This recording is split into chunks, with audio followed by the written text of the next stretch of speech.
इसको क्या बोलते हैं? मानसिक आयु, मतलब किसी बच्चे का बौद्धिक उम्र क्या है। और दूसरा आपको पढ़ना होता है रियल एज, जिसको क्या बोलते हैं? वास्तविक आयु। ठीक है, वास्तविक आयु मतलब उस बच्चे की वास्तव में जो उम्र है। मान लो कि कोई बच्चा 10 साल का है, कोई 12 साल का, कब से काउंट होगा?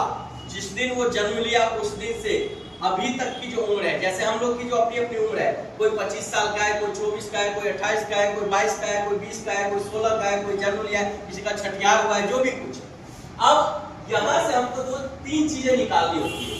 किसी क्वेश्चन में आपको IQ निकालना होगा, किसी क्वेश्चन में आपको मेंटल एज निकालना होगा, और किसी क्वेश्चन में आपको रियल एज निकालना होगा। ये डिपेंड करता है कि कौन सा फॉर्मूला किसमें लगाते हैं। तो सबसे पहले IQ का ही क्वेश्चन देखते हैं कि IQ कैसे निकालना है। तो IQ का फॉर्मूला देखो। IQ का फॉर्मूला के लिए IQ को हिंदी में क्या बोलेंगे? बुद्धि लब्धि। ठीक है, ये याद रखना, बुद्धि लब्धि। IQ निकालने का फॉर्मूला सबसे पहले आप लिख लो मेंटल एज, और उसको डिवाइड कर दो रियल एज से, और गुना कर दो 100 से। इसी को शॉर्ट फॉर्म में मेंटल एज, इसको रियल एज इंटू 100। एग्जाम में कभी कभी इसको हिंदी में भी दे सकता है कि मानसिक आयु बटे वास्तविक आयु गुने 100। क्या निकालने का फॉर्मूला है? ये बुद्धि लब्धि। फॉर्मूला तो क्लियर है। अब इससे आगे बढ़ते हैं कि हमको फॉर्मूला यदि क्लियर है तो आंसर कैसे लाना है।